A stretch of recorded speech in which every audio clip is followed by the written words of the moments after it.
And we are live. Ladies and gentlemen, welcome to the 11th? That's not even a word, but fuck it. The 11th episode of Scheduled for That One I Fall. cannot hear you. You cannot hear me. Well, good We God can, Almighty. there's no sound. So Oh, Okay, there we go. All right, There we I don't know go. what happened. I don't know what happened. Okay. let's start that over. All right. Ladies and gentlemen, welcome to the 11th episode of Scheduled for One Fall. I am Patrick alongside La Flama Blanca and Black Market Ivan. Val is currently at Wrigley Field eating 100 hot dogs and drinking beer and hitting home runs. And she would join us later in the show. So, Danielle, how are you doing? I am doing fantastic. I have a perfect wine pairing for this wine and wrestling week of insanity that we just experienced. And this delicious beverage I'm going to introduce you guys to is called Insurrection.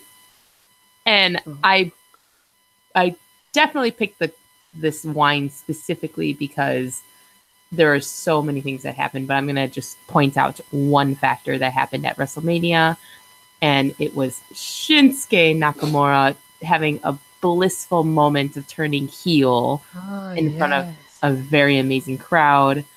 And this wine, I felt the title was perfect for that moment of his rebellion of being a babyface and coming into a whole new character with lots of potential and a great good story arc that can develop.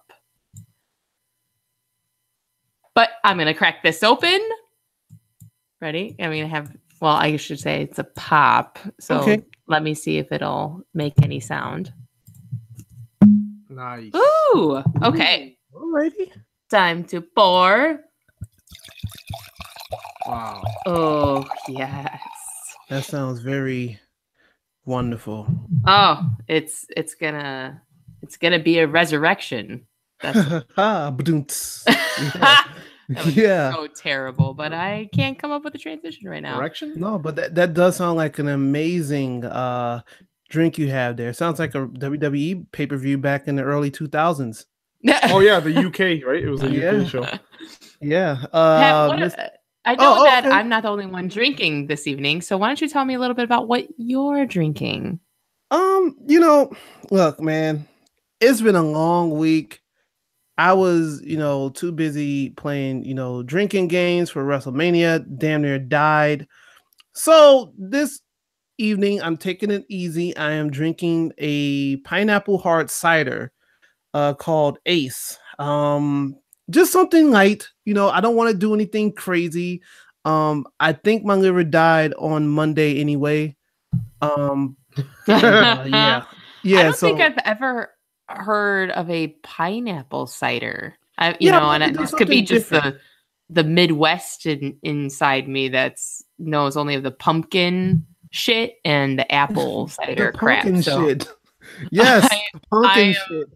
This pineapple cider has intrigued me, so I definitely want to check that. Yeah, I want to do something different. I'm so used to drinking an apple cider called Simon. How about you, guys? It's been a long week. You tell us what are you consuming this evening? I am drinking 3 letters, guys. H2O. Whoa! Okay, all right. Did we lose Pat? No, did we? I think we did. No, I'm still talking. I could hear a sigh. I'm still talking. I am still talking. Paging Mr. Pryor. I am still talking. I can. Holy Lord.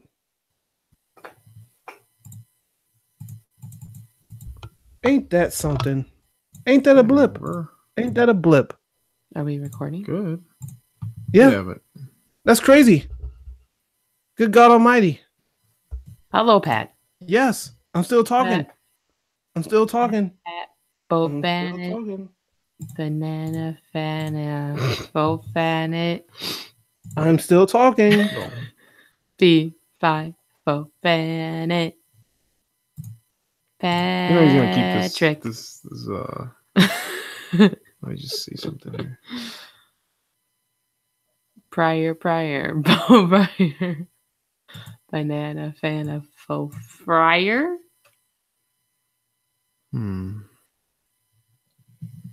So is it us? Good God. Mamma mia. Not sure. Mamma mia. Oh. Do.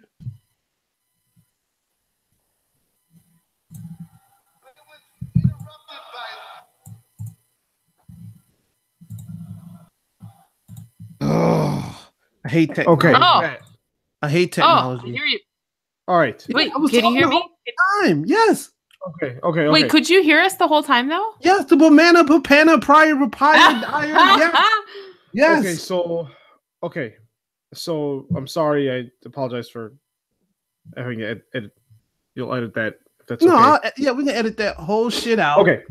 So Danielle asked me what I'm drinking. All right. Simon, tell us what you've been consuming this evening. You know what? I've just been drinking water because I have to stay hydrated from the 72 plus hours of wrestling. And guys, let's just get straight into it. I don't have anything exciting that I'm drinking on. I still have a 40 ounce of Old English. It's just waiting for the right day. Okay, guys. I don't know what's the most gangsta. What's the most West Coast number? So that like for example, should I crack open the Old English on Scheduled for One Fall episode 13?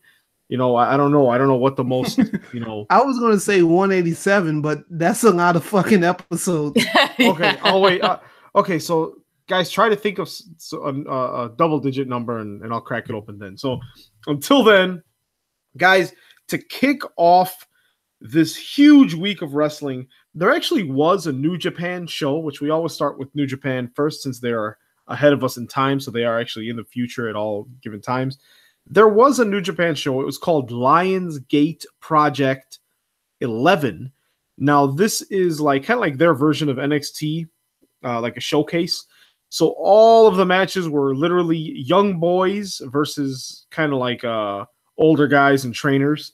A lot of good matches, but it's really a developmental show. So to be honest with you, with all the stuff we have to talk about today, I'm not even going to cover those matches. But we are going to move straight into Ring of Honor, Super Card of Honor. One of the first big shows to kick off the WrestleMania weekend. This was, of course, in New Orleans. Mm-hmm. We had Chucky T defeat Jonathan Gresham. We had Punishment Martinez defeating Tomohiro Ishii, so a little New Japan crossover there. We had Kota Ibushi defeating Hangman Adam Page, of course, from the Bullet Club. Now they've already been embroiled in the Cody versus Kenny feud there. Then at the tip, I should say, guys, the tip of the just the tip of the Women of Honor Championship. What the hell is going on? Championship Hey, there's tournament. nothing wrong with just the tip. Oh my. Okay. All right. Go ahead, Mr. Ivan. Go ahead. I mean, I'm just talking about the tip of the tournament. You guys are. Oh, okay. Oh, that tip. Okay. Oh, yeah. You know, if you look at okay. the brackets, if you look at the brackets, it starts like really thick, like a thick, and then it goes to this little tip. So it's almost like a mushroom shape. So Sumi Sakai defeated Kelly Klein to become the first ever Women of Honor Championship. So good job, Sumi Sakai. Next, SoCal Uncensored defeated the Young Bucks and Flip Gordon to retain the Ring of Honor 6-man titles. Boo. Yeah. Then the Briscoes defeated Jay Lethal and Hiroshi Tanahashi, another New Japan crossover, to retain their tag team titles. So far, no title changes. Yeah. Yeah. Then we had the Milwaukee, or I'm assuming he's from Milwaukee because he hangs out with the Beer City Bruiser. Silas Young defeated Kenny King to win the television title. So that was a dope. bummer for a lot of people. Then here's where it gets interesting. There was a match with Cheeseburger and Bully Ray versus the Dogs. Dogs. Before the match even really got underway, Bully Ray starts beating up his partner Cheeseburger, and he starts threatening to give him a pile driver and end the show because, of course, the New Orleans Athletic Commission was like, no pile drivers are allowed this weekend. And so Bully Ray gets on the mic. He's like, I should just pile drive you right now. People like you are ruining the industry, because Cheeseburger's like a comedy act. And pretty much chaos ensued, and that ended in a no contest. Then, which is just funny because I think within 24 hours of the show, he was at the WWE, Hall of Fame, which maybe we'll just briefly touch on that. Yeah. Then Cody, with the accidental help of the Young Bucks, Cody defeated Kenny Omega, and that caused a real, the Young Bucks chose to help Kenny, but they accidentally super kicked him.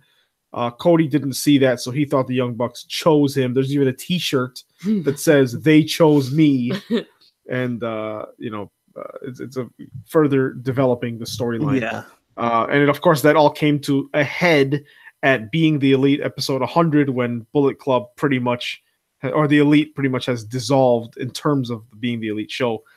And last but not least, Dalton Castle defeated Marty Scurll, also of the Bullet Club, to retain his world title. So really only the television title changed hands. What do you guys think of the events that unfolded at the show? See, I'm okay with Dalton Castle keeping the title. I don't think he's had the belt long enough to pass it along yet. And I'm glad that he retained. The whole Cody and Kenny debacle was well done. I think they played it off. With watching what happened, I was more disappointed in the crowd. I feel that the crowd had no reaction to the impact of the Young Bucks doing that, especially with how much clout they have in Ring of Honor. That it was interesting to watch, to see that there was no sound coming from the audience. So, overall it was okay. It was unfortunately no NXT TakeOver, which as we get through the rest of the show tonight is my number one show of this past 8,000 hour week of wrestling. But it was all right. Yeah, and just to touch on what you said, Danielle, I had maybe 9 or 10 people that went to Supercard of Honor, and they told me that the reason that they were silent during that match, or the crowd, because most of the people was watching NXT on their phones.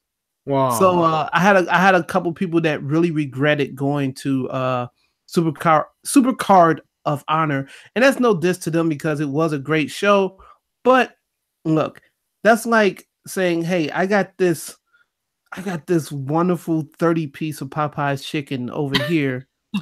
And here goes a plate of warmed up Tyson chicken nuggets. Which one do you want? Of course, I'm going to take the Popeyes. I want the Popeyes all the time. So yeah, I had a lot of guys that were upset that they went to. That's a soundbite for I want the Popeyes all the time. Yeah, I want the Popeyes all the time. Yeah, so I had a lot of people that went over to Supercard Ring of Honor. They liked the show, but they rather would have been at TakeOver. I'm a little, I guess, shocked that the whole the Briscoes kept the titles, the tag titles or whatever. But once again, this is Ring of Honor only trying to solidify those guys as the greatest tag team to come out of Ring of Honor. So I guess I can't be that mad. And yeah, it was a decent show. I liked it. I'm over the whole Cody and Kenny Omega thing, to be honest.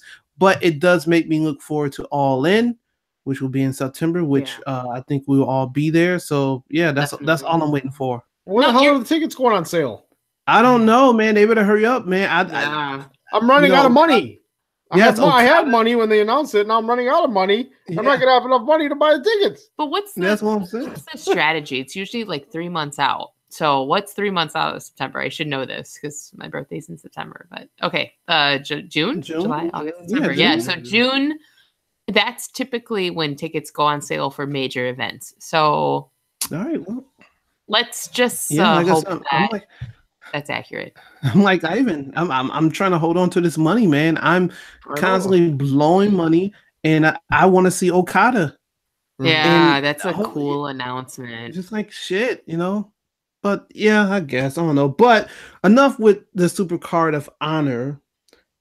Danielle, can you please tell us about the greatest show on earth that took place Saturday? Well, actually, Danielle, before you do, how about we let Mauro Ranallo tell us about the show here? Yes, please. No, don't tell me! Don't tell me! Mamma mia! Are you kidding me? Cole trying to sap the strength out of Killian Dane! Wow! A Vader bomb with Cole on his back! Sullivan has feasted on his competition like tourists feast on boy sandwiches. Oh my God! Like tourists feast on boy sandwiches. Positive. Ricochet is the GIF that keeps on giving. Oh, but Ricochet didn't miss that right hand, popping it like a cork. What? My God, a relic! Now, of course, this solidifies Mauro Ranallo is better than even Joey Styles. He's that like Danielle showed me this clip today, and that is the greatest thing I've ever seen. So, with that said, Danielle, take it away. Okay, again, I know this is a little early in the show. But the vino has kicked in, and I'm just gonna tell you, this is the best. NXT is the best in general when it comes to WWE shows. I've always said that since episode 1, and tonight, Saturday night, proved that was correct in my statement.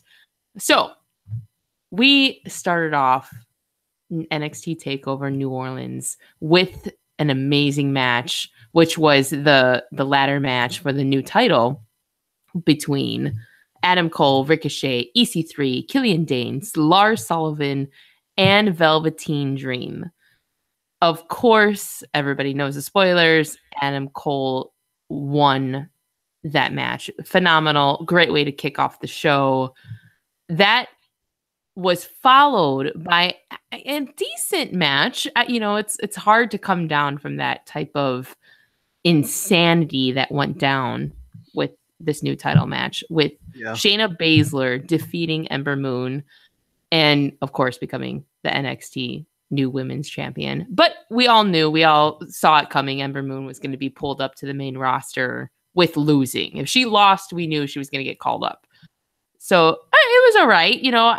It wasn't it didn't slow down the pace too much, which was what I enjoyed about it, is that it kept it going and they kept it fresh and different. And then we came to one of another highlight of the night with the Undisputed Era. I don't even know how to even word this match because it was a 3-team finale of the Dusty Rhodes Classic tag team match / new NXT title match, tag team titles. But I see, it's like I'm like all over the place because Roderick Strong and Pete Dunne pretty much as a tag team had it in the bag, and then Roderick Strong did an amazing turn, kicked Pete Dunne off, and it like pulled him off the pin and put what's the guy's name from Undisputed Era? Kyle O'Reilly. Kyle O'Reilly. He like put him to pin and showed his alliance to Undisputed Era, put on the armband, had a great conversion into being a new inductee to the Undisputed Era, creating a 4-man faction situation. Super proud, super happy, thought it was amazing. Mm-hmm. Then we followed it with the Johnny Gargano and Tommaso Ciampa match. I thought it closed out with that match, but no, I guess it was right before the last match. It may have. I may have. No. It closed out. Because Aleister Black closed the match. I put it in the doc incorrectly. Oh, okay. Because there was so much wrestling. I'm sorry to all the fans out there. I am so overwhelmed with how many bodies I have seen flying across my television screen that I don't even know which match came next. But let's just talk about Johnny Gargano and Tommaso Ciampa. Phenomenal match. Gargano defeated Ciampa, keeping his name on the main roster at NXT. Phenomenal match. We'll talk about it in a moment, but let's just close it out with another 5-star, if I could quote Dave Meltzer, which actually I don't know if he rates this match. I don't care, but I'm going to give it 5 stars to Aleister Black and Andre Cien Almas match. With that match, Black won, becoming the new NXT champion. They pulled out all the shots on this match. It was phenomenal. I was very entertained the whole time. The flow, the speed, it was phenomenal. I thought NXT TakeOver New Orleans was the best way to kick off, or what I would say kick off WrestleMania weekend, even though it was a whole fucking week. It was by far a phenomenal show, a well-timed show between each match and their little promos and build up. Well done. And to top it off, who takes the cake is Morrow. His commentary by far is as equal as watching that first match and the Undisputed match and Aleister Black and Cien Almas match. Like by far, he's equal in. If I could give him an award, I would, for keeping me entertained and as invested into every match that happened that night. Valley driver on the ladder.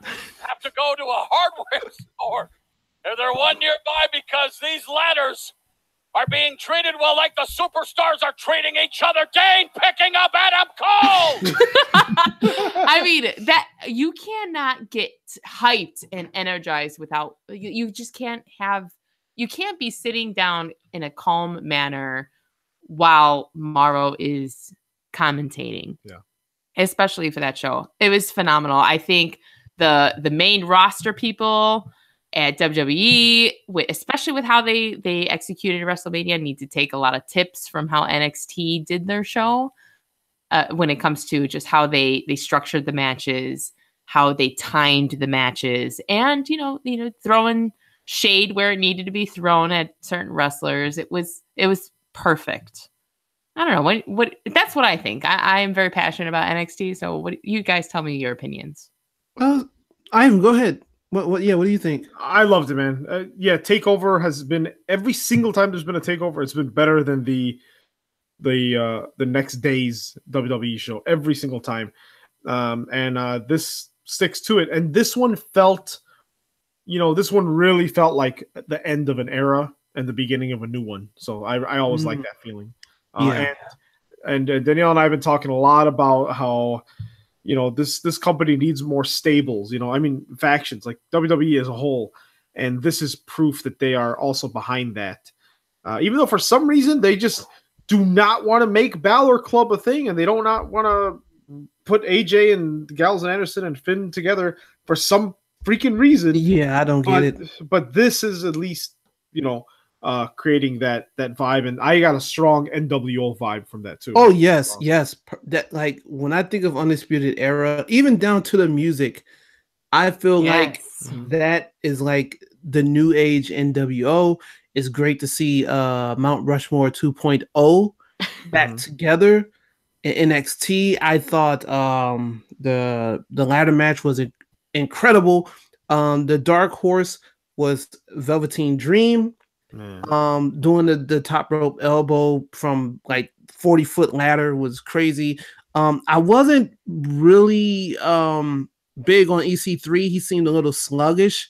He seemed a little like he was kind of lost out there. His timing was off, but maybe he was just nervous because he hasn't wrestled in that many people in about 5 years. Coming from Impiss and wrestling in front of 40 people. So maybe he might have been nervous. I don't know, but I did dig the TKO off the ladder. One of my personal favorite moves. When it comes to Shayna Baszler and Ember Moon, I thought it was a decent match. Now we get to see Ember Moon's big, gigantic Jinko jeans on the main roster. So that will be wonderful. Aleister Black and Almas. What can I say? Wonderful fucking match. I thought Almas was going to get called up, but maybe they got more plans for him. Yeah. Good to see. Simon said some predictions about, because I said the same thing, like how with Raw and SmackDown airing, like he's got to be called up. He lost the belt. That match was so phenomenal. Like he pulled all his moves out. Yeah. And I was like, oh, okay, well, they're not calling him up. This is dumb. They should. And Simon said, well, there's that superstar shakeup situation happening next week. That is true. Didn't think of that. Man, Ivan, you are a smart fucking man. I'm the Socrates. He enlightened me about that. That could be a possibility still. So we'll see, right? We'll see on the next episode of Schedule for One Fall. We'll revisit this conversation. Excellent. So I guess we're off to the greatest show on earth, as they would call Wrestle fucking Mania 34, which took place in New Orleans, of course. Let me start off with the results. Okay, so for the first match, we had Woken Matt Hardy winning the Andre the Giant Memorial Battle Royale, which means he will absolutely win a title shot to nothing. One thing I might add to this I guess match, Mike Kanellis was in the fucking ring. Yeah, we noticed just for a second. I'm like, wait, who's that guy? Primo was there. Even fucking R-Truth. I couldn't believe it. But I mean, I was kind of surprised about the Ascension being in there too. Like, everyone needs to get a paycheck. Everybody was written off. Yeah, hey man, I applaud Vince McMahon for trying to get everyone a payday. I admire that. But yeah, R-Truth was there. Couldn't believe it. Goldust dabbed, and Earthquake Jr. got thrown out by Bray Wyatt. So anyway, so we go to the next match, what I thought should have been on the main card. Cedric Alexander defeated Mustafa Ali to become the WWE Cruiserweight Champion. I thought it was a good match. Just the crowd wasn't into it because I don't know. Maybe they just thought the Battle Royal stunk. Naomi wins the first ever women's Battle Royal. Trophy looks like a fucking uterus, but hey, she was the first one to have it. I was happy on how that actually happened, though, because the minute I saw fucking Sasha Banks and Bayley as the quote unquote final women in the ring, and then all of a sudden everyone's like, no, Naomi, like she pops in the ring, and there was that little moment. I jumped for joy and yelled in my small little apartment, and how happy I was that, first of all, that she wasn't eliminated yet, and that she ended up winning. Couldn't have been happier in that type of terrible match setup that we were watching. It was the best way they could have ended that debacle. I'm just happy that two black people won back to back. Cedric Alexander. And holy shit. I thought we were going to new strides, but boy, was I wrong, because it went downhill after that for the black people. Anyway, so we go to Seth Rollins. Now we're on to the main card, which I thought this was the match of the night. Seth Rollins defeating The Miz and Finn Balor to become the Intercontinental Champion, Grand Slam Champion, and all that stuff. He has all the belts. Congratulations to Mr. Lopez, or if you will call Fit Jesus, aka Mr. Capone, maybe in the future.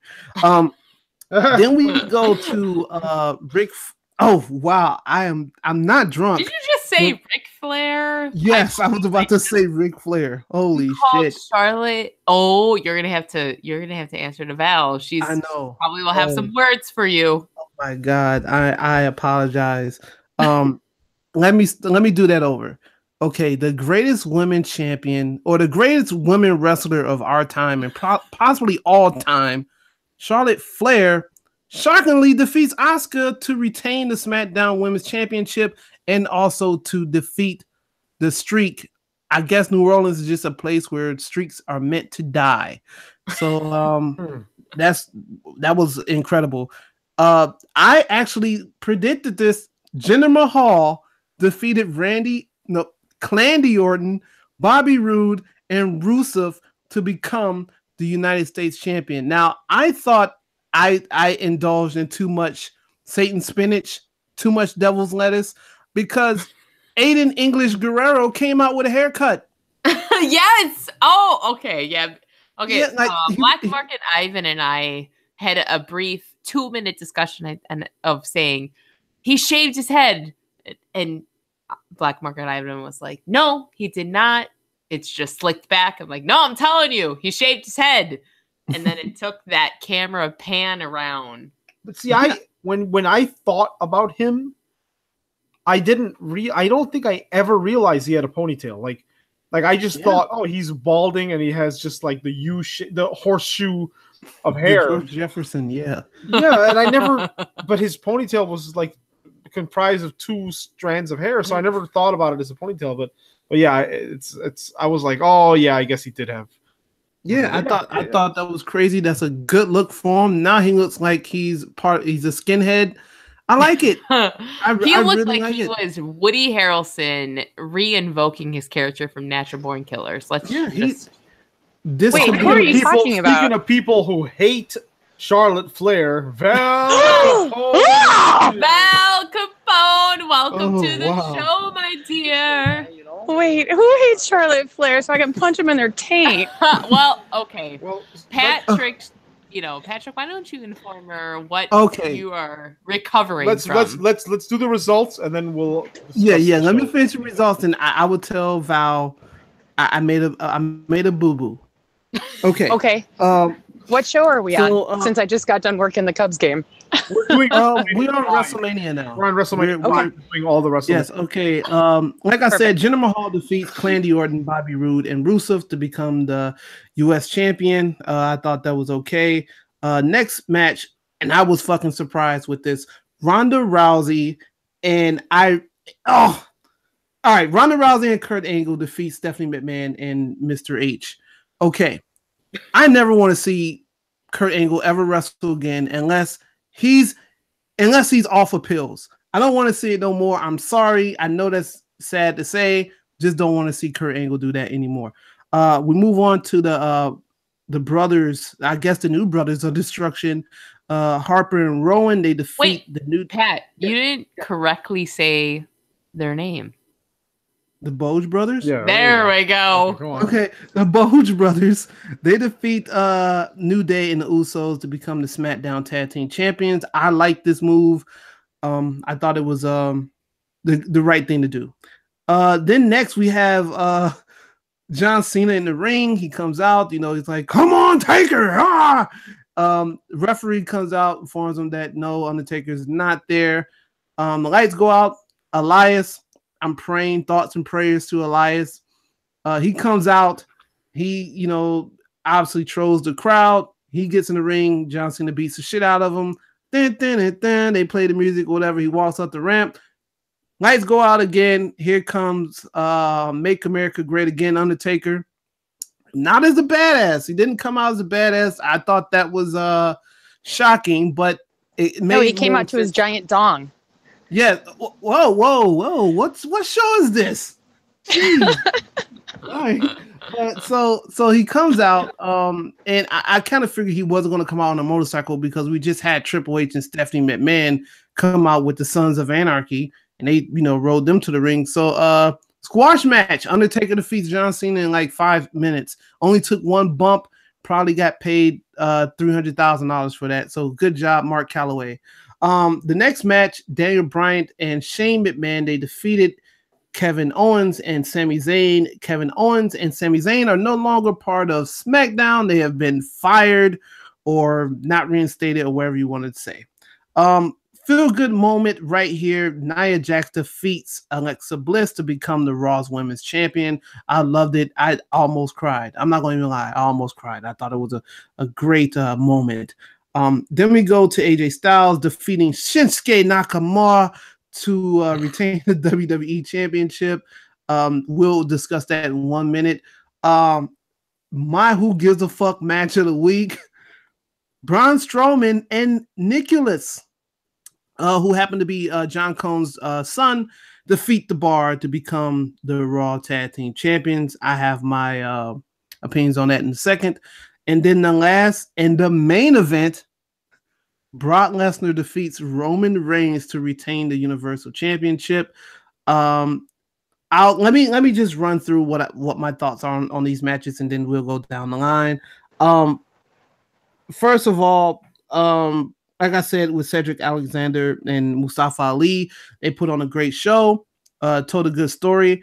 I just don't want them to mention the word heart or soul ever again. They said it about 30 times during this match. Naomi winning it was great. Seth Rollins becoming the Grand Slam champion was dope, even though I thought Finn should have won the belt. But that's okay. Maybe they'll make a program with that.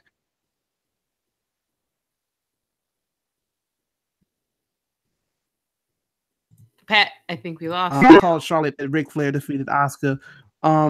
Kind of shocking because now. Whoa. Pat, you're Romo Pat 9000 right now.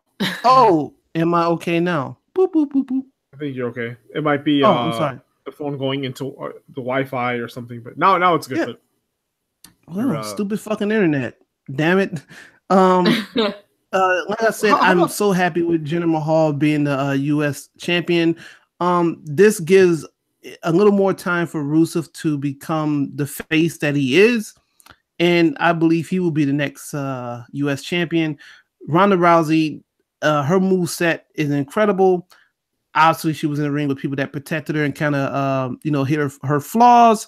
So give her a year. I'm already calling it Charlotte versus Ronda Rousey for the title, WrestleMania 35 to close out the show. So that would be interesting. And yeah, I'm predicting that. This Blogent.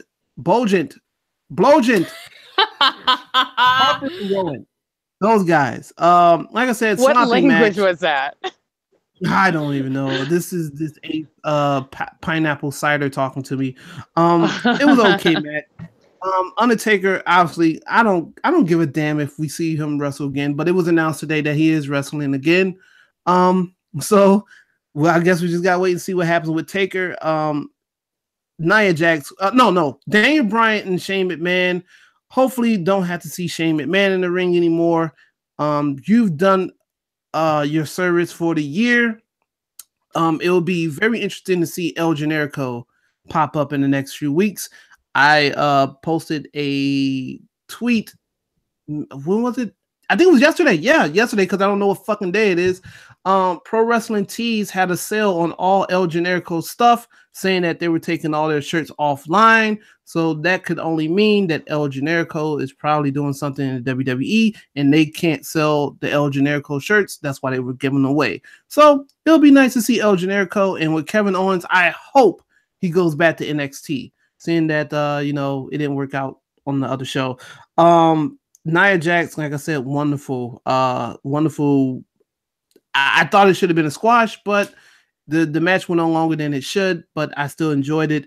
Nakamura turning heel was the best thing that ever happened on the show, and probably the best thing to happen to him, and I can't wait for him to show how evil Nakamura can be.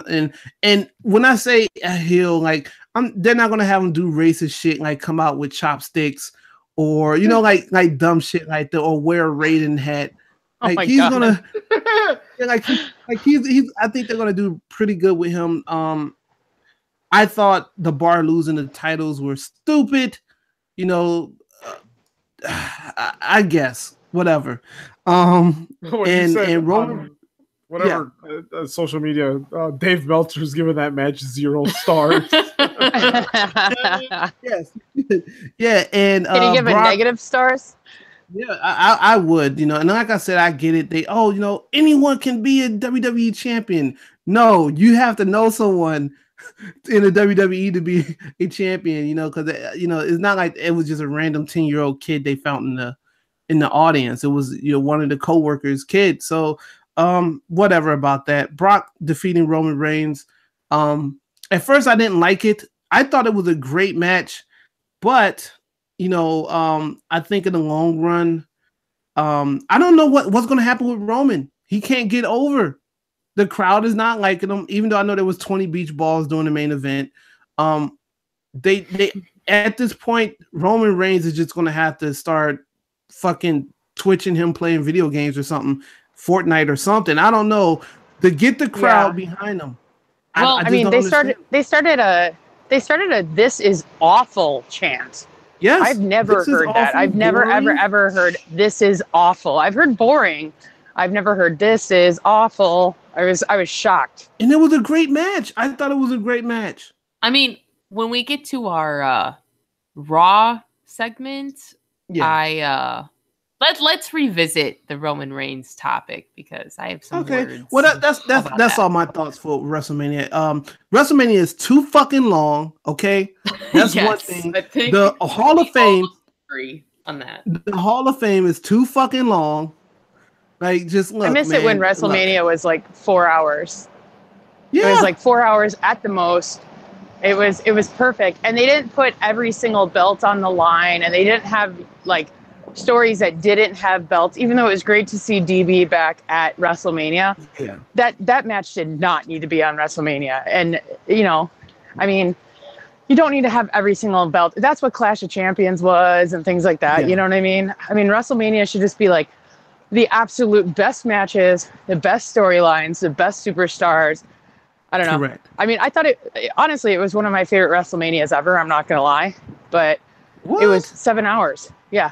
Yeah. I mean, I'm with Val on that. Like, I feel in the past 5 years, this has been roughly a better WrestleMania when it comes to if we put it on a scale of good matches versus shitty matches. I definitely think the scale would teeter towards the good matches. Like, it was a pretty decent WrestleMania. Okay. So, the only match that was... So I agree that Daniel Bryan and Shane didn't have to happen on WrestleMania, but it was at least entertaining. But the only correct. It was great, but... Yeah, it was good. But the only one that I was like... I was actually enjoying the entire show from all 7 hours. But when, like, dude, nothing gets my blood flowing like a surprise return or a surprise debut. So when, for the last few weeks, Braun Strowman's been teasing who his partner is going to be, and I don't care if it's my own mother that's his tag team match champion, and I'm like, oh my god, it's my mom on TV. I don't care who it is. If it's not a returning superstar or a debuting superstar, I'm going to be disappointed. Kind of like when Dolph Ziggler came out at number 30 at the Rumble. Like, don't do that. So what if pissed me off? What if instead of a 10-year-old boy named Nicholas, whose dad is an official, what if it was my future ex-husband, the face eater Minoru Suzuki, who was in a skybox at WrestleMania? Yes, I saw that picture. That was kept waiting. I'm like, social media. I kept hearing buzz. All four of us would die if that was the case. I would have peed myself twice. I think I would have broke our television because I was so excited that I'd be like, fuck everything. I don't want to watch the rest of the show because of that happening. I gotta say that happened. I think I'm sorry, Patrick. I think this year's WrestleMania was way better than last year's, in my opinion. And I mean, I watched it with like some pretty awesome indie stars. Like I was at a WrestleMania party bartending a private party in Orlando. So I thought like, wow, as a wrestling fan, nothing could top this for WrestleMania, right? You know, like, sure thing, Matt Riddle, no problem. Let me get you another whiskey sour, bro. You know? Mm-hmm. But I thought this year like was really, really awesome. The only thing that pissed me off was that, well, the tag team belt situation for both brands I thought was BS. Like the fact that it was cool and it was hilarious that there was a 10-year-old boy. It was also kind of stupid, which is fine. Whatever. I can believe an undead 7 foot tall man sitting up and blocking John Cena's moves with just sitting up. I can believe that. So I guess I can buy into a 10-year-old being a tag team belt title holder. But like the fact that SmackDown's match could have been the match of the night and it was 5 minutes, something like that. Yeah. It was essentially a squash match, you know? Yeah, they got beat to shit. Yeah. Hey, but how about Cesaro's tweet after the match? Oh, that was the best part of the shit. Oh, I didn't see it.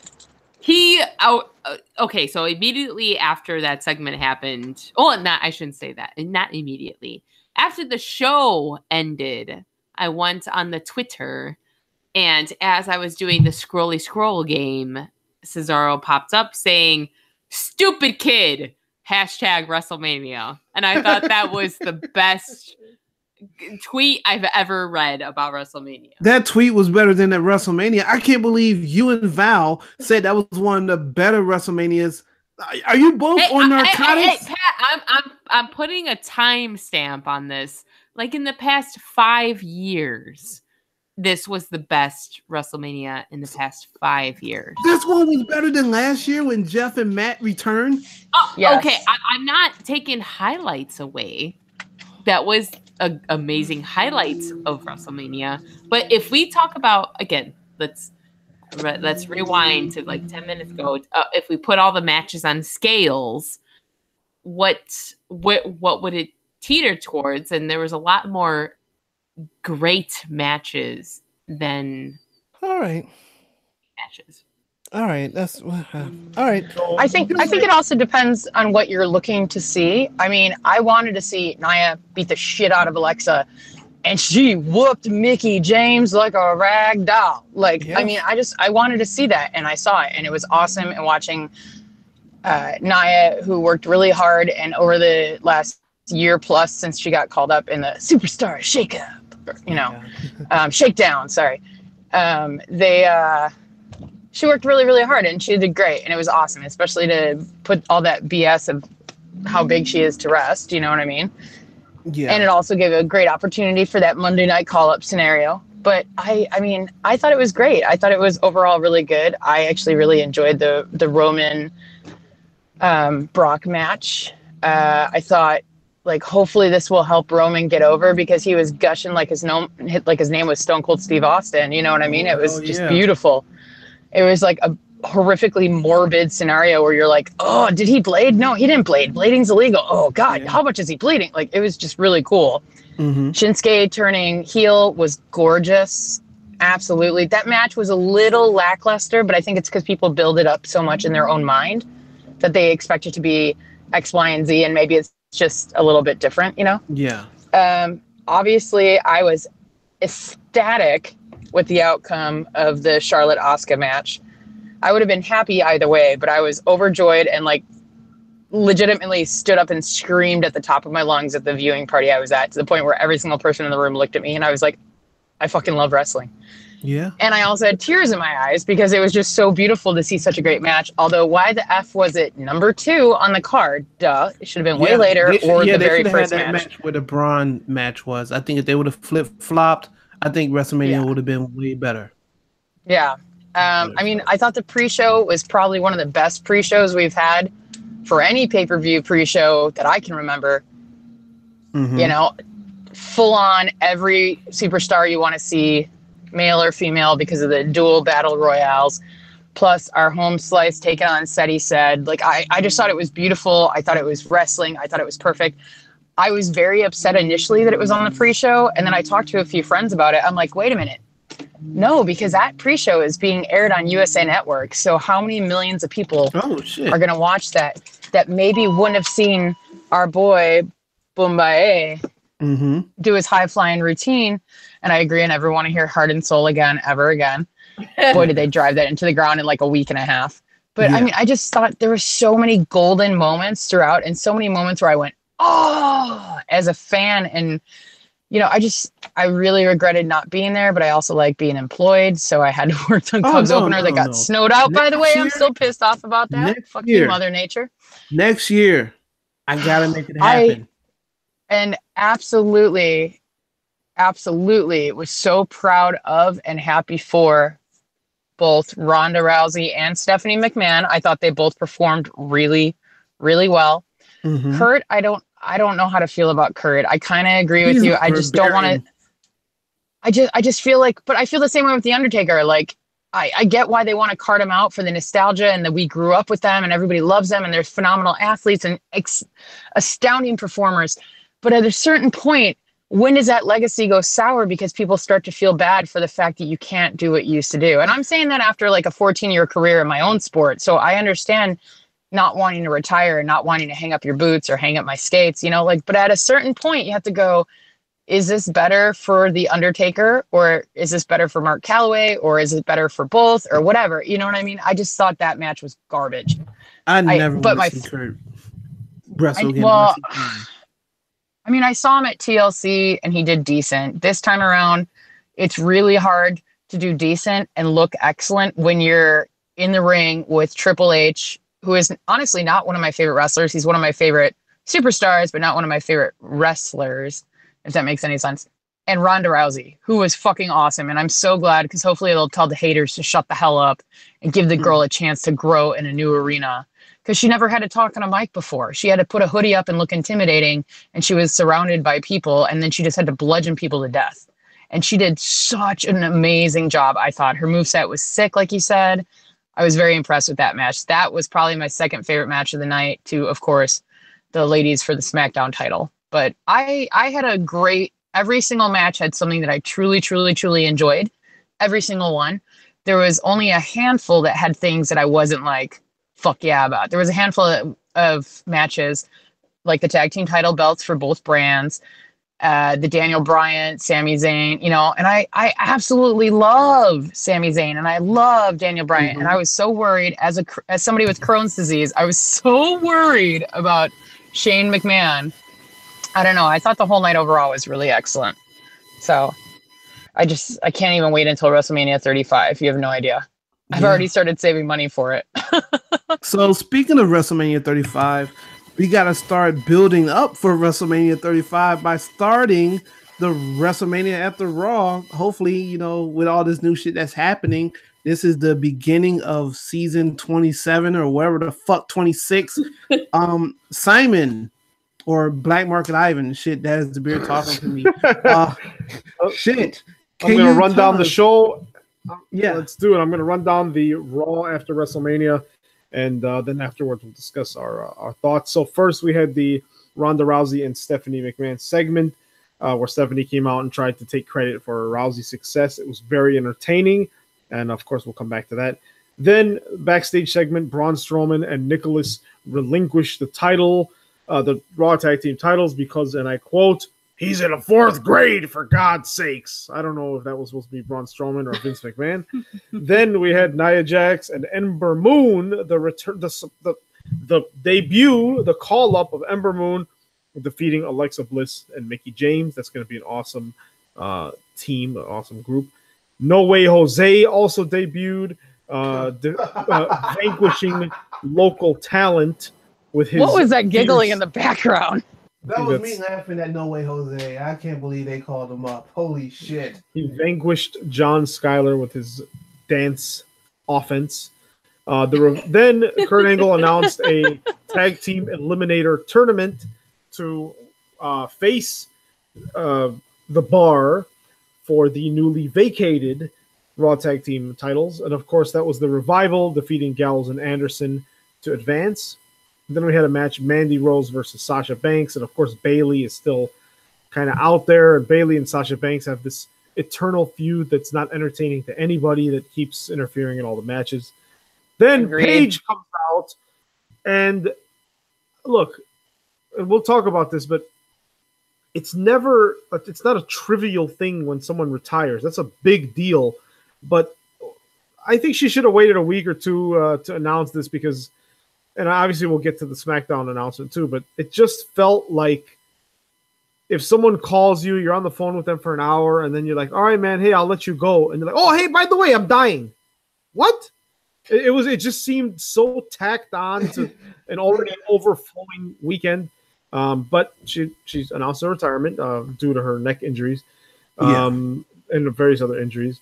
And she put, and due to her over Botoxing of her lips or whatever she's done, it's apparently causing complications. Next, Bobby freaking Lashley came back after over a decade to attack Elias. And man, was it good to see that guy. I remember when Brock Lesnar first left and Lashley came in, and it was just like, man, this guy's just the Black Brock Lesnar. This guy's amazing. You damn right. Right? You know, I'm happy. And I told Danielle that you know damn well Apollo was in the back. Like, damn, well, my chance is come and gone. But anyway, then Titus and Apollo, they're both looking like, what the fuck? Yeah, right. So unless he joins Titus Worldwide, okay. So, anyways, Authors of Pain debuted and defeated Heath Slater and Rhino, which somehow normally, Pat, normally I'm just like, when you call him fat ass Rhino, normally I'm like, okay, whatever. But he gained 20 pounds in his face in the last week. What? I don't know what happened. I think they even mentioned it on Raw. Really? They're like, yeah, he's a large man now. He's a super heavyweight. So yeah, they said super heavyweight. Yes, that is what they did say. Then the Roman Reigns segment, he came out, talked some trash. Samoa Joe came back and gave almost a CM Punk pipe bomb level promo that was just like, wow, this guy's great at what he does. Then Woken Matt Hardy and Bray Wyatt teamed up. Bray Wyatt is officially, part of the Woken family. They defeated Titus Worldwide to also advance in the tag team tournament. Of course, get the black people out of there. Then Kevin Owens and Sami Zayn appear, and Kurt Angle. I don't think there's a single Kurt Angle segment backstage, a single one in the last year that doesn't start with him on the phone talking to someone and him saying, hold on, I gotta call you back. Every single segment he does that. And this, he always looks like he just saw a ghost. And this time he sees Kevin Owens and Sami Zayn. He's like, what the hell are you guys doing here? I thought you were fired. And then they tell him, hey, whatever, listen, sorry, we had some difficulties with leadership over there. And then he's like, well, my tag team division's full, but I hear TNA is hiring. And that was probably the greatest thing that's happened in 2018. Yep. And then he said, I have one slot. You guys can fight for it. And that match is tonight. So that match happened. They did a double count out or double disqualification. So none of them got the job, which comes to where you're talking about Kevin Steen and El Generico. And then this is stemming from a promo earlier.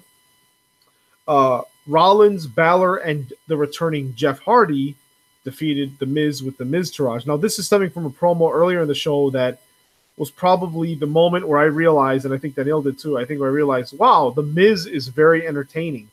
Talking about, by beating me, by taking my title, you made my newborn child cry, and then that made my wife cry, and then that made me cry. But the way he delivered that was so just very hilarious, very funny, very serious, and I think it's finally clicking, like what he's doing after all these years.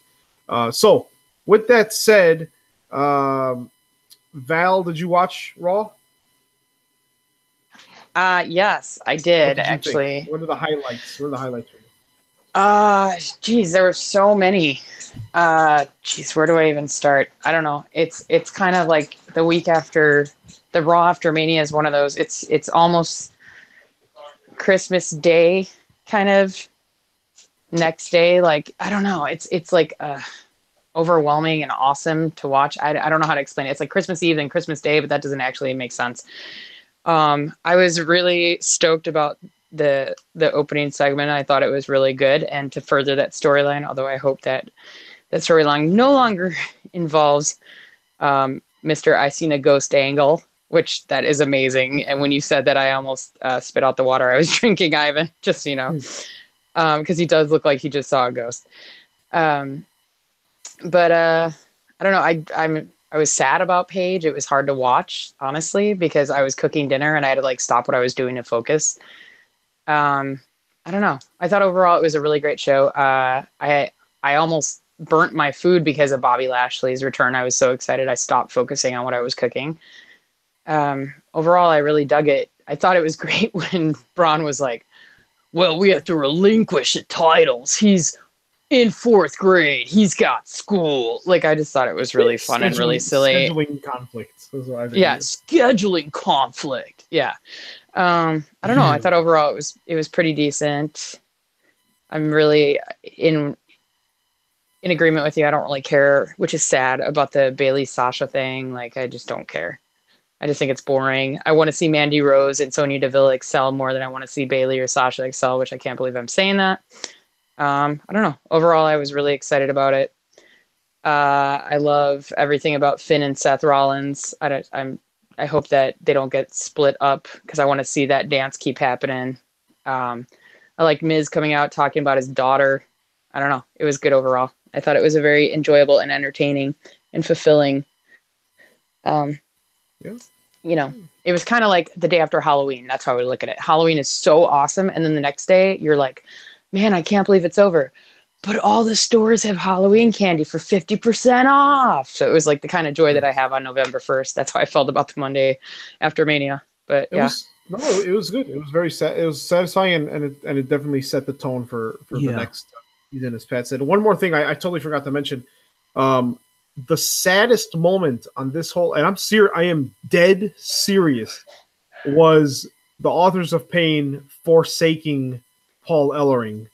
Oh yeah, and leaving 100%. Him, like, just them walking away and him just standing there looking so like, bye, Grandpa. I'm leaving you at this retirement home.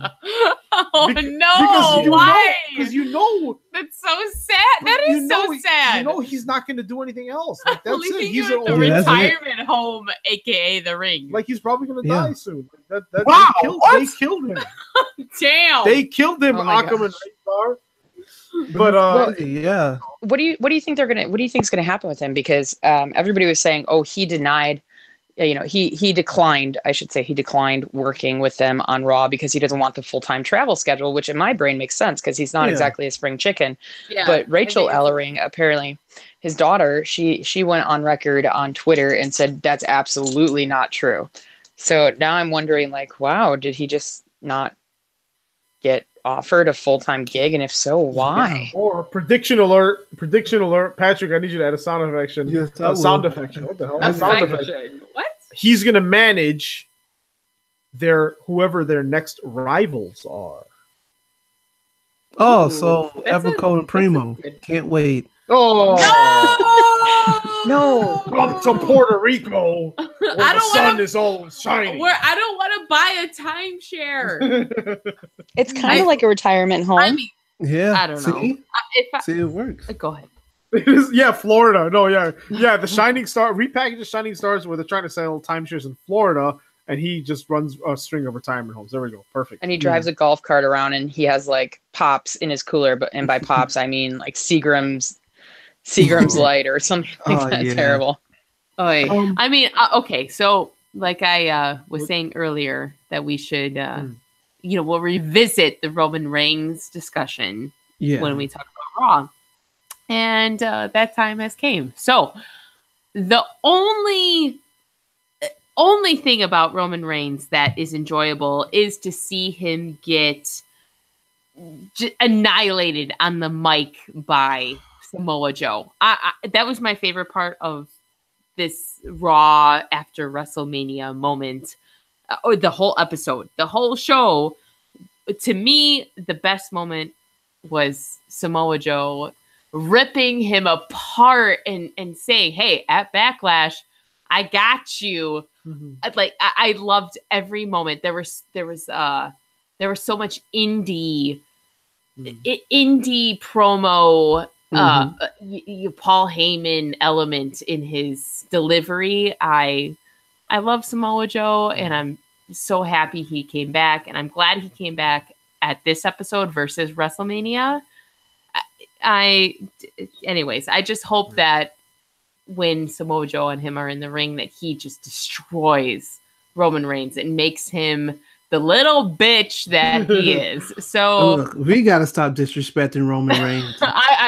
I'm just gonna let's just be clear. And I'm gonna end it with a very sharp period, and that's how I feel. Let's just be clear that Roman Reigns is the real Samoan named Joe. Oh no! Okay. No. So, but yeah, like.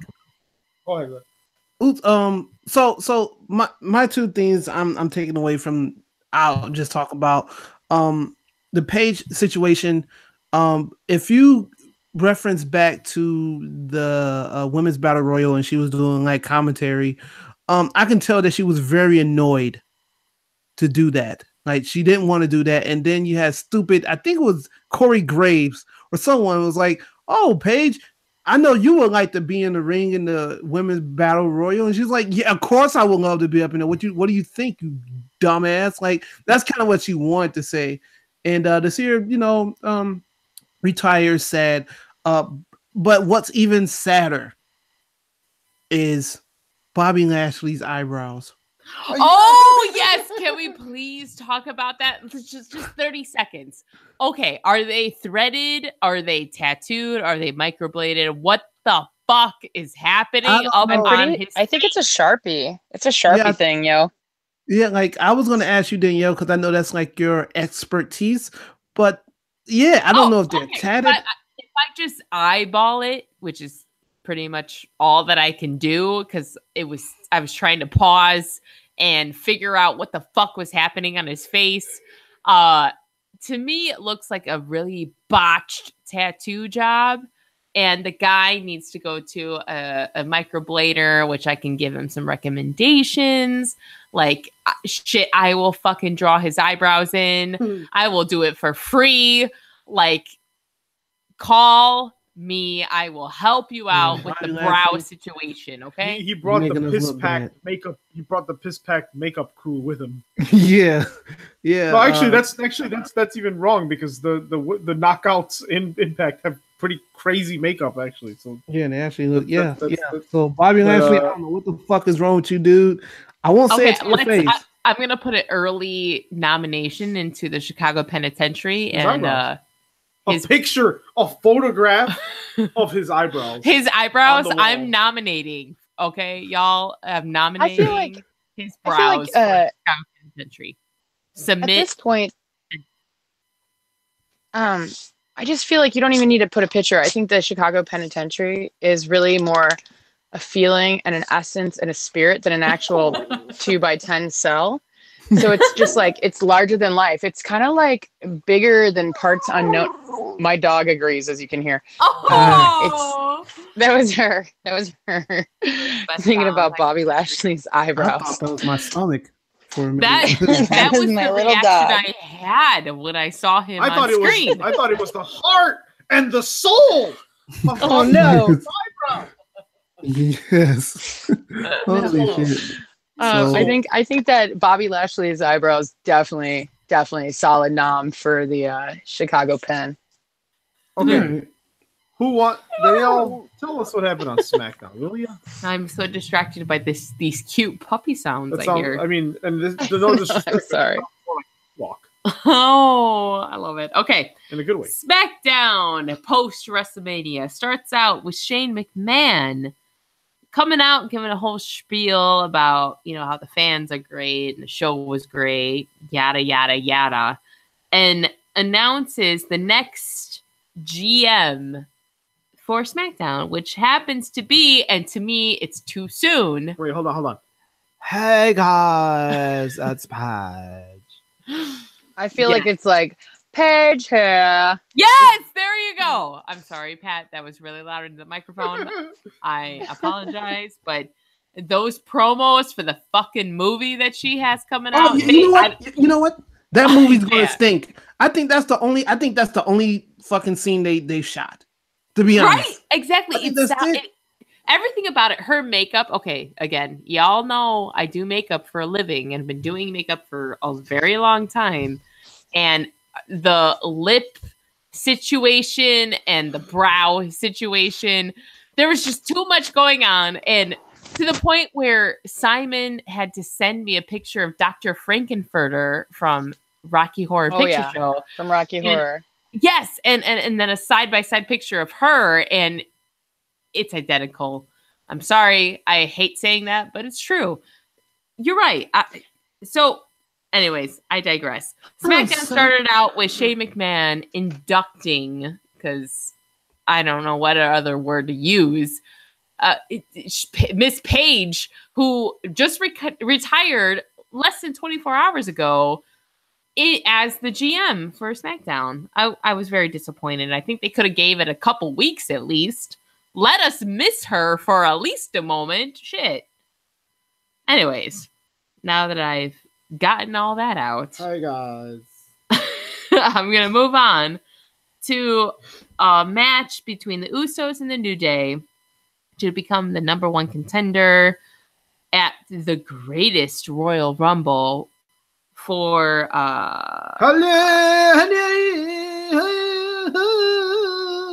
that's the theme song for the greatest. Well, I don't know if that's I think we need to hit the offensive button on that, but the Usos won that match. That is super like, ooh, that's racist. Wow. Okay.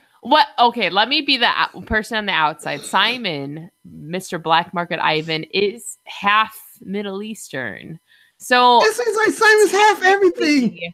But I mean, technically, he's got the Mexican part down because that's the other half there. He's half Mexican, half Middle Eastern. So out of all four of us, I guess he gets away with black it. Jokes.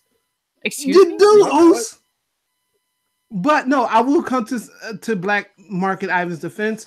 We grew up in a neighborhood that was very diverse, and you know, we had a lot of that. Especially if you're from Chicago and you know about Devon, that's what you need to know. Very much. So yeah, or as they say, Lil India. Lil India. So yeah, but I'm still gonna put a "that's racist" sound bite.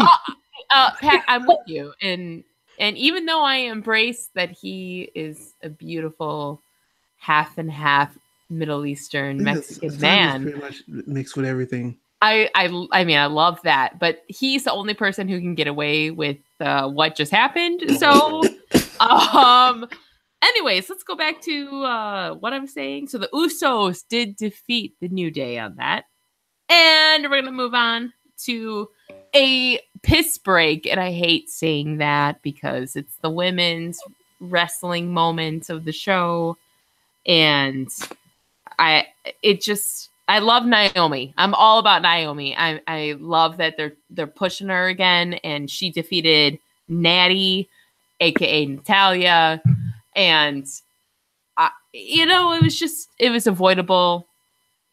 It could have been filled with more pancakes and New Day bullshit. So that's how I feel about that match. So I'm gonna move on to a very great debut. I don't know if I will say it was mind-blowing, but the Iconics, as they're being called, versus the Iconic Duo, came out and interrupted the Queen. And made me want to cut a bitch. Yes, they interrupted Miss Charlotte, who was talking about her match with Asuka and praising and having a nice promo. They cut her off and they annihilated her. I honestly thought it was a really good debut. Mm-hmm.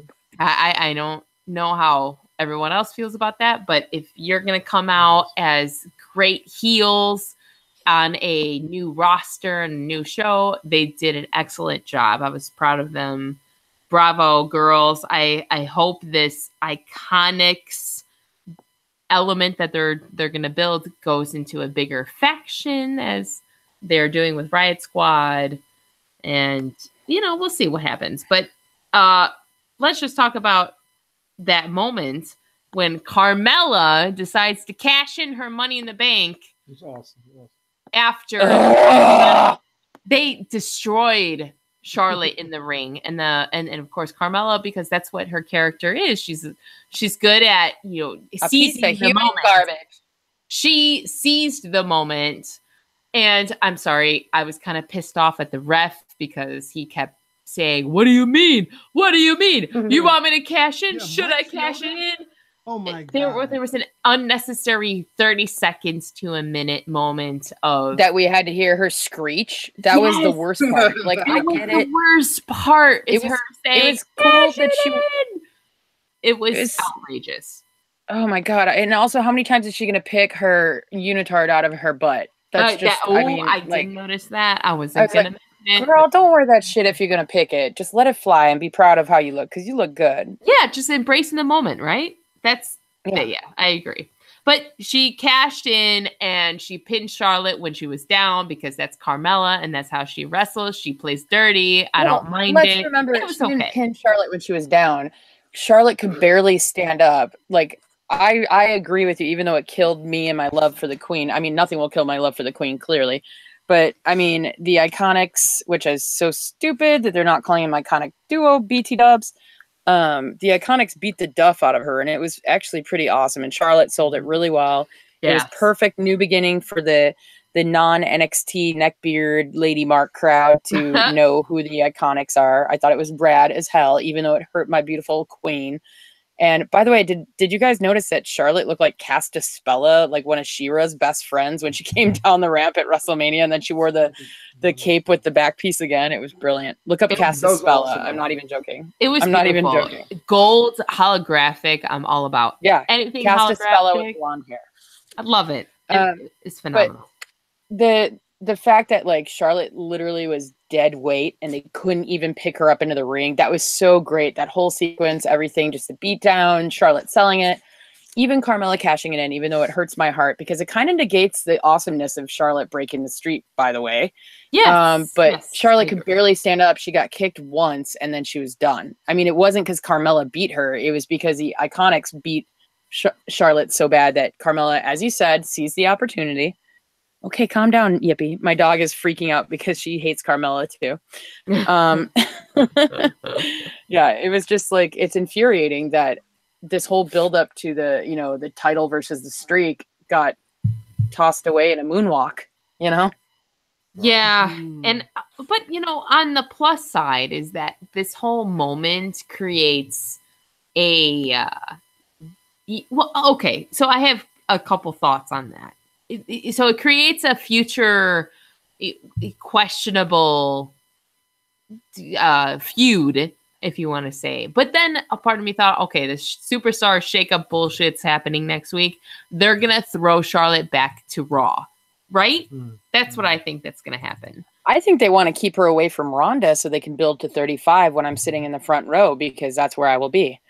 But let's just be real though. WWE drags out shit, so they'll make it a full year of building.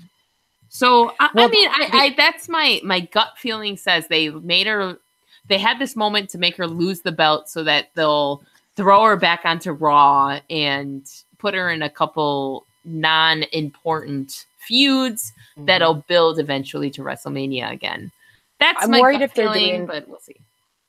If they're doing the lazy booking that they do, how they often will have like, here's 3 hot babes on Raw, the, Absolution. Here's 3 hot babes on SmackDown. Oh, the Riot Squad. And they almost have like mirrored stories of this and that, I'm a little concerned that nobody came down to help Charlotte, even though Naomi and Becky are her BFFs. Nobody came to help her.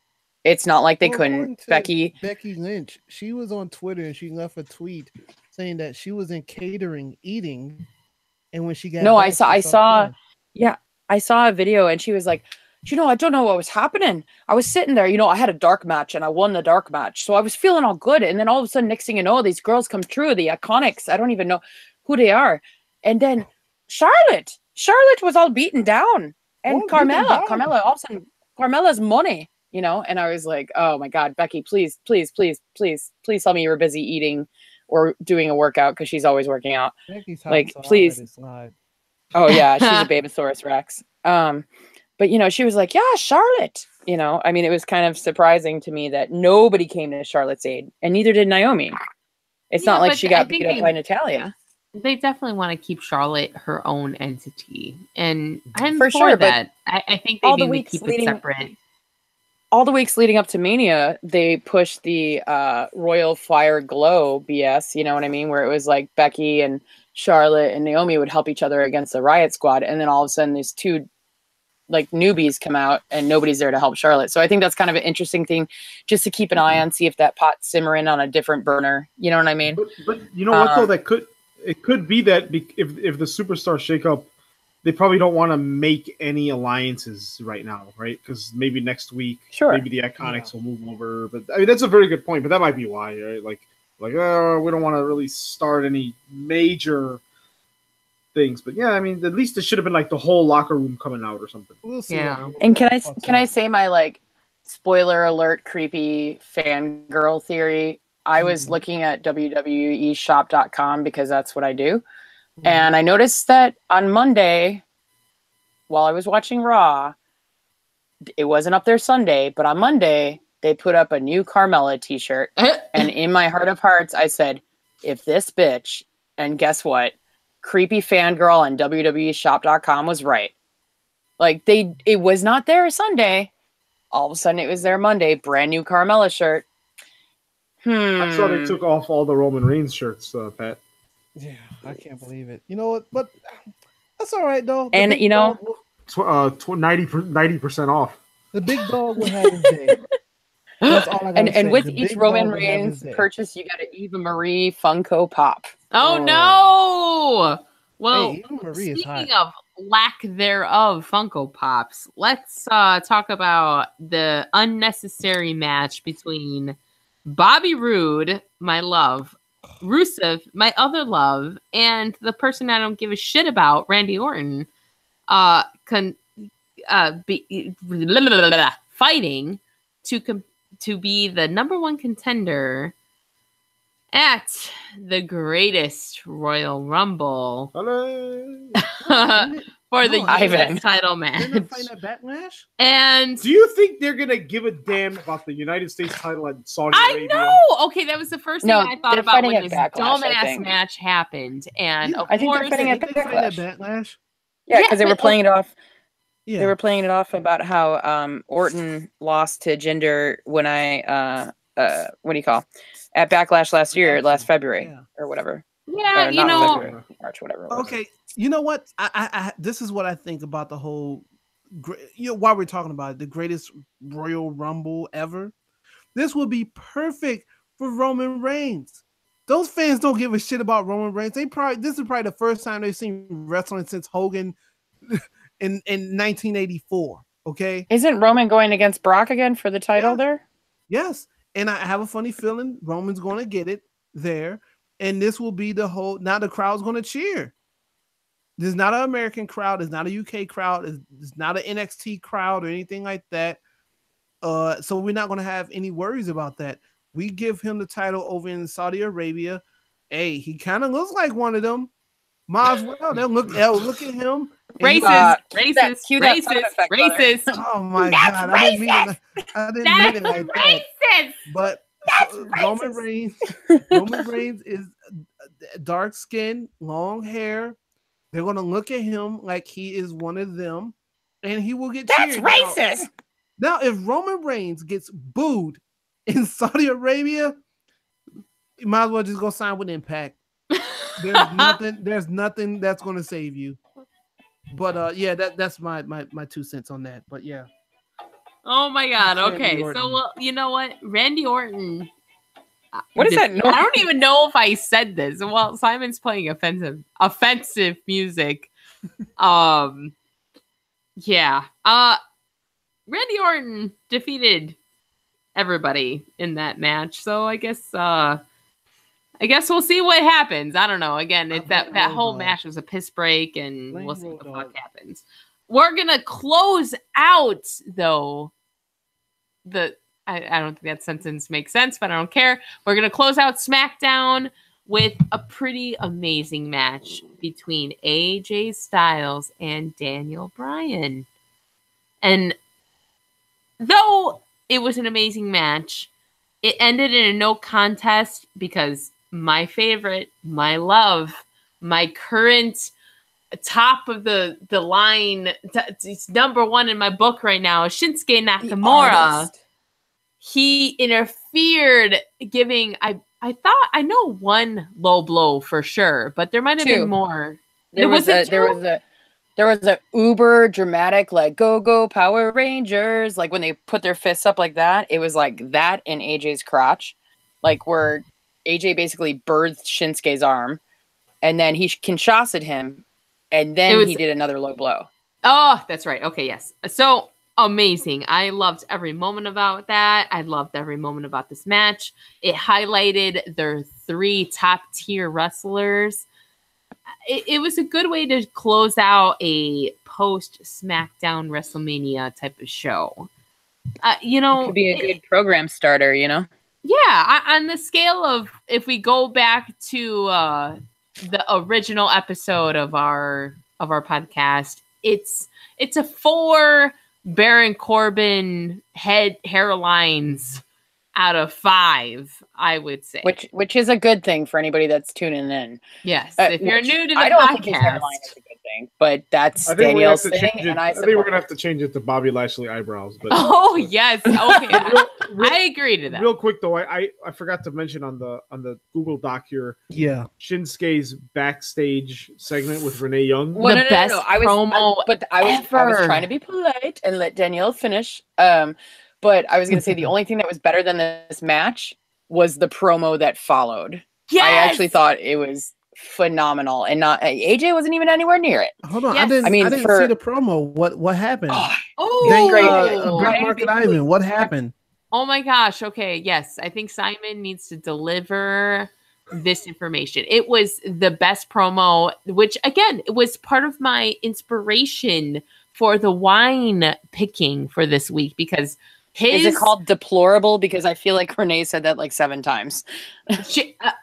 Oh, girl. I was looking for anything that was remotely related to this little tidbit in the show, just because I was so in love with everything Shinsuke did, his mannerisms, the little he said, and let alone the impact of what he said.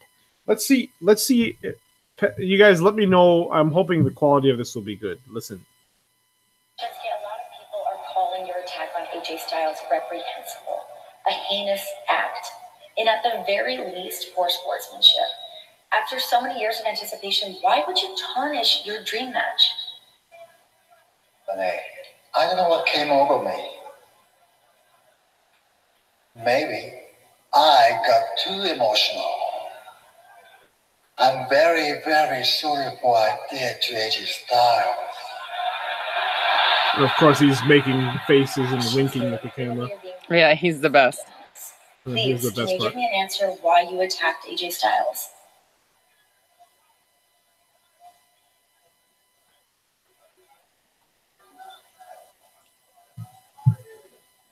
Sorry, no speak English. Best fucking line ever. Oh my god. Both Simon and I were like, that by far the best way to start off a whole new year of wrestling. A whole new Shinsuke. I love that. Was perfect. Holy shit. Prior, you gotta watch. Yeah. After that promo, I was like, I fucking love that he's taking the character in this route. And he did it so like in such a cocky way. Yes. Like he's not trying to be funny. He was just like, whatever. Like, okay, I don't speak English. I don't care. It was phenomenal. I loved it. I really hope that they start letting him cut promos in Japanese because he is boss, and he's really good at everything. But English is not his native tongue, and so sometimes his delivery doesn't come across the same way as when you watch him do promos in New Japan, where he just speaks his native language and he just shreds people. I don't know what the hell he's saying, but I'm like, oh damn, and then I reread the closed captioning. You know what I mean? Mm-hmm. I really hope that that's what they're going to do with him because he's like, sorry, I know speak English. And then now he's just going to only speak in Japanese. That would be so fucking cool. But I don't know if WWE would have that in them to do that. We can only hope and dream. I hope so. I'm with you, Val. I pray that they just put fucking subtitles or have a translator and let him be who he is. But, I guess we'll see. Does Paul Ellering speak Japanese? Hey, you never know. But in light of what happened on the amazing roundup of SmackDown, Pat, why don't you inform us about what happened on 205 Live? Very quick and simple. Kalisto beat Tozawa, Drew Gulak beat Mark Andrews, and Buddy Murphy attacked Cedric Alexander, and that's about it. Nice. Oh, great. Nice. That's about it. Oh, there was a Brian Kendrick fucking sighting as well. Oh yeah, he's back. Oh yeah. Yeah. I don't want any sliced bread, okay? Brian Kendrick. I have had enough sliced bread in my life. I don't need any more.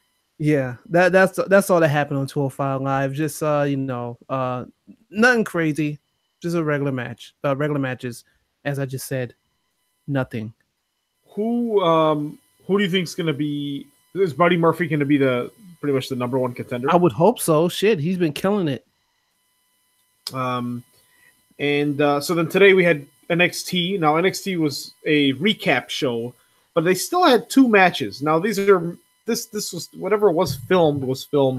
We're assuming right before Takeover, so it was in the same arena and everything. So you had Kairi Sane defeating Lacey Evans, decent match, pretty good. But the way Lacey Evans was dressed, she always dresses like 1940s, military, United States military gear because she was in the military. But I don't know, something about that old school military gear fighting a extremely Japanese woman. I just got strong World War II vibes from it and it made me uncomfortable. Then offensive. You had offensive heavy WWE machinery, my spirit animals fighting off against Riddick Moss and Tino Sabatelli. And that match, and Danielle, this was after we stopped watching because the WWE Network was not allowing me to watch the show. War Machine, now known as the War Raiders, made their debut. No, and they're changing their names. Wait. There has been what I've heard is they did go to War Raiders. But from what I've heard, no, it's not. That fucking sucks. No, listen, wait. But I heard that they are changing their name back to War Machine. Oh, hallelujah! Because of people like me, thank you. Wait, can I get the scoop from that? Yes, I heard this from Dave Meltzer himself. Yeah, we were smoking the devil's spinach. And he told me that there's a possibility that they will go back to War Machine, but they will use 2 R's instead. Because Vince McMahon likes to trademark everything. That. So WARR. It's just being War Machine. I'm just happy. Okay, just get rid of the fucking Raiders bullshit. I ain't got time for that. I ain't got time for WWE switching Vikings shit. And stuff would raid villages. You know what? Raid towns. Yeah, but okay, if they were NXT products, but they're not. They already have clout. They already have history. Maybe it's a New Japan trademark. I think that's probably more likely what it is that New Japan might own it or might have some beef about it. I mean, it's kind of interesting who they allow to keep their name and who they expect to change their name. And then they do weird shit like Ruby Riot to like, why? I mean, that's their way of getting around copyright infringement. Maybe somebody else already owned the name Ruby Riot. Maybe somebody else already owned the name War Machine and that somebody else is New Japan. I mean, who knows? Who knows? Why did they change Iconic Duo to the Iconics? That is so stupid. Yeah. Oh, I mean, at least Simon and I had this conversation. At least they didn't spell it with an X or something. I was worried that they were going to spell Iconics with an X. We were talking about that in Black Market Ivan. Why don't you enlighten us about your take on the name switch for that? It must be for one of these two reasons or both. Number one, the merchandise is easier to be sold when you can say like I am iconic or I'm an iconic, like kind of like a universe, like that's their crew. Like all of us are iconics, as opposed to Iconic Duo, which if you have a T-shirt, that's you can't be like I'm part. Like it's not inclusive to anyone who wears the merchandise. Anyone can be an iconic if you buy the merch. And second of all, if they are going to keep going with these factions, with these stables, now this allows them to bring, to try to hunt down, like beat up and bully girls and be like, do you want to be iconic or not? Like that type of thing. So it's got to be something like that. But because they're a homegrown talent.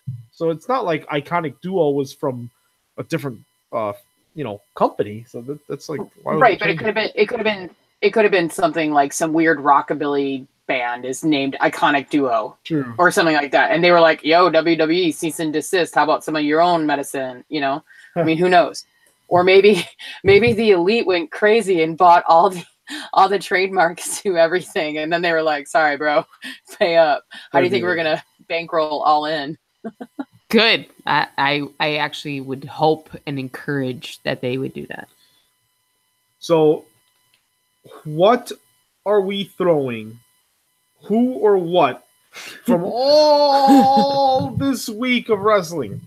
Man. Bobby Lashley's Sharpie eyebrows. Yes, so, I think that's like the number one is the eyebrow debauchery happening. And what's his name? Referee who didn't know. The referee who didn't cash in Carmella quick enough that I had to hear her screech. Yes, I think Vicky Guerrero wanted to kill her. Well, and okay, number 3, I'm going to throw Nicholas into the roster of. Dude, he goes into the junior pen. Yeah, it's only he's just a child. I agree, though. How about this? Money in the Bank ref with Lashley eyebrows, and the only thing in his possession is a photo of Nicholas. That's crazy. No, he is holding a picture of Nicholas and debating what should I do with this photo. And I was that Nicholas was one of the ref's sons. That's like one of his co-workers' kids. Yeah, so I wanted to throw I wanted to throw him by himself because I thought, are you sure? Then he walks away. Are you positive? Like, bro, cash the fucking thing. I get it. Like, part of me was thinking that they were trying to see, is Charlotte even competent? Like, can she breathe? Like, is she medically cleared? Like, maybe that's, I don't know. I'm just making up excuses because I can't believe one of the referees would be so dumb. Because usually they're not. Usually they're not. Usually they're pretty spot on. But I think that the way that you can wrap Nicholas into it, you guys, is like whenever you hear about people going to prison, they always get like a nickname, like somebody's bitch. Yeah, that's my bitch, Nicholas. Like they're gonna change the referee's name to Nicholas. With Bobby Lashley eyebrows, and his nickname, his bitch prison nickname is Nicholas. That's what they call him. Whenever they want ass from Mike Chioda, they call him Nicholas. Yo, Nicholas. Get over here. Give me that sweet what you know about salad. Oh no!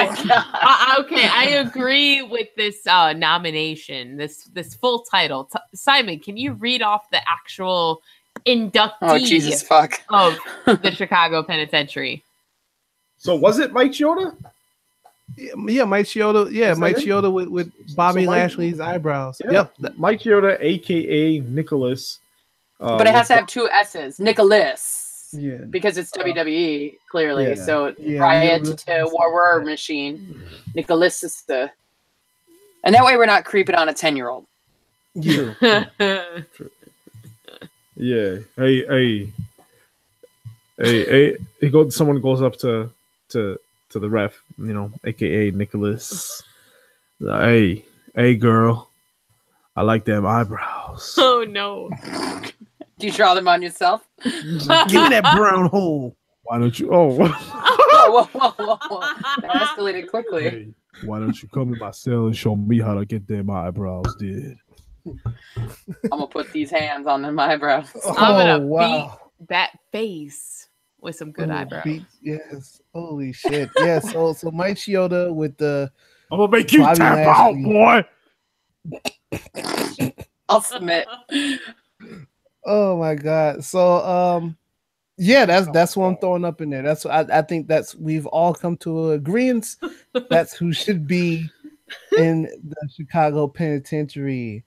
Pat, Yes. you told me 5 minutes before we start recording, and then we're gonna, end the show. You told me 5 minutes before we started recording that even though it's right after WrestleMania weekend, Austin Aries won another championship belt. He's so good like that. What are you talking about? I can't believe it. Yes.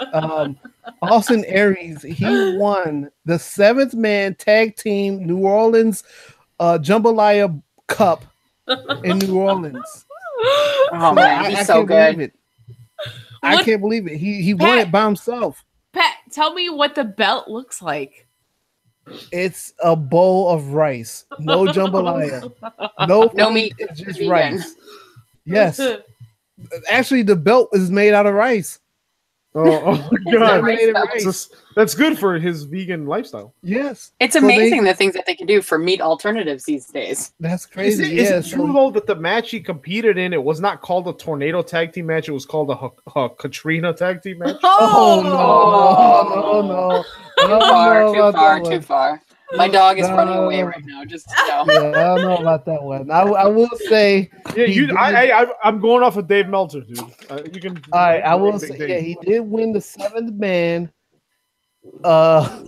Jambalaya Cup in New Orleans. Yes, he is. So it's a I can't belt believe that it because looks like a cup. A cup of It rice. has a picture of a cup. Like Yes. It's a picture of a cup. like a half-ass ramen cup? Or is it like a trophy? It's like a cup of noodles cup. It's a cup of noodles. Yeah, Okay. like it's. But I can't believe it because he didn't have 6 tag team partners. It was supposed to be a 7-on-7, but it was Austin Aries against 7 guys, and he won. I don't know how he's paying for his freaking flights with all this crap he's got to lug around. Yeah, that's definitely crazy. He pays the extra American Airlines $50 fee for another bag of carry-ons to carry all these championships with him, right? That's amazing, man. That is crazy. So let's see if he wins anything next week. I don't know, man. Actually, he might actually win next Friday at Zello Pro. 420, bro. That's going to be crazy. Yeah, that's That is in gonna be Milwaukee, wild if it right? does. That's not here. Yeah, dude, absolutely in Milwaukee. I can't wait to go. It's at Turner Hall. It's right across from where the Brew City Bruisers. Okay, yep. My dog is freaking out. I think it's because you said Beer City Bruiser's name. Yeah, no, Brew City Bruisers is the women's roller derby team that I announced for. And right across from the UW Panther Arena, which is where they skate, and where I saw Kurt Angle. They did the Admirals hockey team that plays there. They had a salute to wrestling, and I saw the Godfather, Kurt Angle, Val Venus. It was surreal. And it was right before Angle re-signed with the WWE. That's crazy. I know. I was kind of Kurt Angle in fucking Milwaukee. I know why Godfather was there because I heard they got some good weed there, but I mean, yeah, that's wild. But yeah, so Zello Pro, they're doing their first show out of Chicago. I'm super, super, super excited for them. It's going to be awesome. Kylie Ray's going to be there. She's going to be defending the belt against, I want to say, Tessa Blanchard. So it's going to be really recently single. Boo earns. I'm sad to hear that, but that's cool, girl. I got your back. Who, Kylie Ray? No, Tessa. Are you serious? She's not with Yeah, Ricochet? That's what I've been hearing. I'm pretty sad about it. But back to real stuff. shit. So I'm thinking nice That thing. actually is our business. It's none of our business what she does with her private life, but I hope she's doing well. Yep. Hope Yeah, she's doing Chelsea well. Green. I'm super stoked. Chelsea Green's going to be there. She's always fun to watch wrestle. Britt Baker, DJ Z, Robbie E, Boom Boom, Colt Cabana. And I can't even imagine. There's got to be more. I mean, that I'm just not thinking of off the top of my head. But yeah, it's going to be awesome. I'm super, super, super fucking stoked. It's at 1040 North 4th Street in Milwaukee, Wisconsin. Doors open at 6, bell time at 7. You can buy tickets at thepapstheater.org or zellopro.com or at the venue box office. All right, I just looked it up just to make sure that I'm telling you all the right shit. Is there any truth to the rumor that Ahmed Johnson is going to be doing a signing before the show? I hope. And you know what? His name is unbanned. Jeff Jarrett mentioned him because he's relevant in 2018. Because goddamn Double J mentioned him in his stupid fucking speech. Last but not least, and then we're going to shut it down. Jeff Jarrett was giving his speech about 20 feet in front of Kurt Angle, who's, Kurt Angle got a divorce with his wife, and several months later, Jeff Jarrett and his ex-wife got together and got married. And then Kurt Angle's sitting there with his current wife. It's just, what a mess. But you know what? I will say this, though. Shout out to Kurt Angle because he was taking selfies the whole time during the speech. True. So I'm pretty sure, they moved past it. Kurt Angle, obviously has, I don't know, like 8 kids now. I don't know, but has he moved past it? I mean, look at the guy in the ring. Jesus Christ. Yeah, I'm about to say that's what it is, man. Too much sex, man. Have you sluggish in the ring? Shit. Yeah. So, I don't want that. I know. But yeah, while we're speaking on Hall of Fame, please, I understand Hillbilly Jim must have did a lot for wrestling. That was just before my time, and 40 minutes. His speech was 40-something minutes. I think it was more than that. How many knee slaps was it per minute? It wasn't that many. Yeah, if you would have did that for 40 minutes, I would have been all right. And I don't know. I know they had like a legacy wing now in the Hall of Fame. Yeah. And there was a black guy named Rufus R. Jones that got inducted. Yeah. And he said the R stands for guts. Whatever. I'm just happy a black guy's there. I'm happy Bobby Lashley's back. I'm not happy that Titus O'Neil and Apollo are getting buried again. So they will be look, man, their days are numbered. I'm sorry. Their days are numbered. They're going to be they're pretty much turning into Rhino and Heath Slater. Y'all gonna vote for that Reiner for office? That Reiner guy? WWF? Yeah. So that's what I get from that. But yeah, I can't believe it. This was the 11th episode of Scheduled for One Fucking Fall. Did we turn it up to 11? Yes, it is 11. I can't believe it. And 11 down, 6,000 to go. And with that, guys, here's the official theme song for the greatest Royal Rumble. Oh my God! Please no. Now this is an official. That was a great theme. Muhammad Hassan. Yes, that was great. I can't even handle this right now. Holy shit! Simon's right on that. This is the actual theme. Yeah, Muhammad Hassan. With Davari as his manager. Davari's brother. All right, Pat, Val, Danielle, it was a pleasure. Can I just say real quick? As per usual, I want to give love to my married marks. I'm actually going to be a guest on their podcast tomorrow. I'm not sure, Thursday. I'm not sure when it's going to air, but I will definitely let the three of you and our listeners know by tweeting it. Of course, you can always catch me at Val Capone on Twitter, and they are at Married Marks, MARRIED MARKS. That's their Twitter handle. So, of course, I'll be plugging the shit out of Schedule for One Fall. But yeah. Awesome.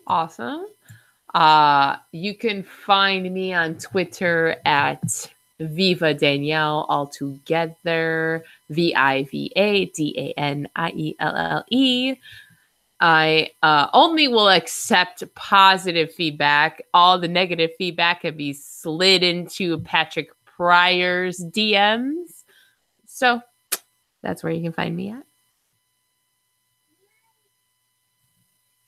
And you can find me Black Market Ivan on Twitter as well, but I really don't use Twitter.